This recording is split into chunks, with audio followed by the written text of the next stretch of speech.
जामखेड तालुक्यात शेतकऱ्यांच्या शेती पंपाच्या केबल चोरीच्या वाढत्या घटनांमुळे सर्व शेतकरी संतप्त झाले असून या सर्व प्रकरणाची चौकशी होऊन आरोपी शासन करावे यासाठी सामाजिक कार्यकर्ते तथा शेतकऱ्यांचे कैवारी मंगेश दादा आजबे यांच्या वतीने जामखेड तहसीलदार व पोलीस स्टेशनला निवेदन देऊन चौकशीची मागणी करण्यात आली आहे। जामखेड तालुक्यात गेल्या काही दिवसांपासून शेतकऱ्यांच्या विहिरीवरील विद्युत मोटारी, केबल तसेच इतर कृषी साहित्य चोरीच्या घटनांमध्ये मोठ्या प्रमाणात वाढ झाल्याने शेतकऱ्यांमध्ये संतापाचे वातावरण निर्माण झाले आहे। मंगेश दादा आजबे यांच्या मार्गदर्शनाखाली नुकतेच तहसीलदार व पोलीस प्रशासनास निवेदन देऊन या संपूर्ण प्रकरणाची चौकशी करण्याची मागणी करण्यात आली।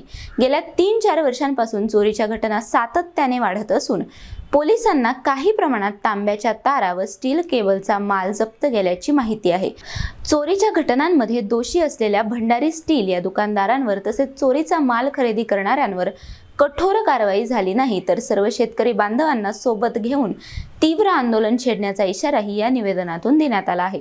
तसेच ग्रामीण भागात रात्रीची पोलीस गस्त वाढवावी आणि शेतकऱ्यांच्या वाढत्या अडचणी लक्षात घेता प्रशासनाने या गंभीर विषयाची तातडीने दखल घेऊन प्रभावी उपाययोजना कराव्यात अशी मागणी करण्यात आली आहे।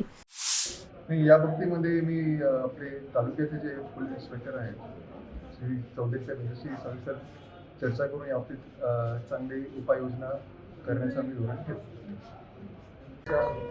तलावाच्या संदर्भात बोलतोय। आमच्या इथे पण मोटरा, वायर, केबल चोरी गेलेल्या आहेत, तरी ज्या गोष्टी घडल्यात त्याची सखोल चौकशी व्हावी आणि ज्यांनी चोरल्यात किंवा ज्याच्याजवळ सापडल्यात त्याची तपासणी व्हावी आणि शेतकऱ्याला दिलासा द्यावा लागेल। तिथून पुढे असं होणार नाही, 100% गॅरंटी शासनाने आम्हाला गॅरंटी द्यावी। त्यावेळेस 4-4 वर्ष निघून गेले असतील आणि एक मोटर घ्यायची म्हणलं तर 50,000 मोटर मिळत नाही। त्याच्यामुळं माझी साहेबांना विनंती की आपण शेतकऱ्याची लेकरं आहोत, आपले वडील शेतकरी, आपण शेतकऱ्याच्या कुटुंबातून पुढे आलो आहोत आणि जो तपासी अधिकारी असेल पोलीस कॉन्स्टेबल ह्याला सुद्धा माझी तुमच्या माध्यमातून विनंती की तुम्ही तपास शेतकऱ्याची लेकरं म्हणूनच करा, कारण हा हरामखोर आजपर्यंत घेत नाही, ह्याच्या बॅटऱ्या चोरी गेल्या सुद्धा हे दुकानात घेतोय अशी माहिती मला सांगा। आज जामखेड मधल्या बऱ्याच गाड्याच्या बॅटऱ्या गेल्यात, पण ह्यो आजचं राकेट नाही, ह्याला पचत गेलेलं आहे आणि पचत गेल्यानंतर ह्यो मोठा झालाय आणि ह्याला सुद्धा लाज वाटली पाहिजे। एखाद्या शेतकऱ्याच्या लेकरांच्या तोंडातून काढून स्वतःच्या लेकराचा परपंच करण्यासाठी जर भाडपा चोरीचं मटेरियल घेत असेल तर त्याचा सुद्धा मी जाहीर निषेध करतो। खऱ्या अर्थानं पाहिलं तर तू लोकांच्या शेतकऱ्याच्या मुलांचे रक्त पेतो आणि स्वतःच्या लेकरासाठी मोठं करतो, ही तुला सुद्धा लाज वाटली पाहिजे। तिथून पुढे सुद्धा असे नाही केले पाहिजे। जामखेड मंजुरीचा माल कोणी घेतला नाही पाहिजे, ही डिपार्टमेंट जबाबदारी। आता जर बघितलं तर आज सगळ्या खऱ्या अर्थाने जर पाहिलं आज सर्व शेतकरी बांधव उभा आहेत। जर तुम्हाला सांगतो आज केबल जर घ्यायचे म्हणलं तर त्याचा खर्च आहे 10 फूटच केबल घ्यायचं राहिलेलं नाही आणि हे 500 फूट बोर उपसून आज माझ्याकडे काही व्यापार आले 500 फूट बोर केबल उपसली आणि ती केबल नेली आणि मग ही केबल गेली कुठं? ही चोरीचे हरामखोर घेतली दुकानदार, त्याच्यामुळे चोराची हिंमत होती। जर हे दुकानदारच घेणारे जर डिपार्टमेंट दाबले तर चोरी करणार नाही। तेवढंच बोलतो आणि सर्व शेतकरी बंधूच्या वतीने आज तहसीलदार साहेबांना निवेदन द्यायचंय आणि पुढील कारवाईसाठी साहेब पुढे पाठवतील। हे शेतकऱ्या बरेच कोणाला बाबतीत केबलच्या बाबतीत कुठलीही कारवाई हाताने दिसत नाही। अलीकडेच जामखेडमध्ये भंडारी नावाच्या इसमावर कारवाई झालेली पाहायला मिळते।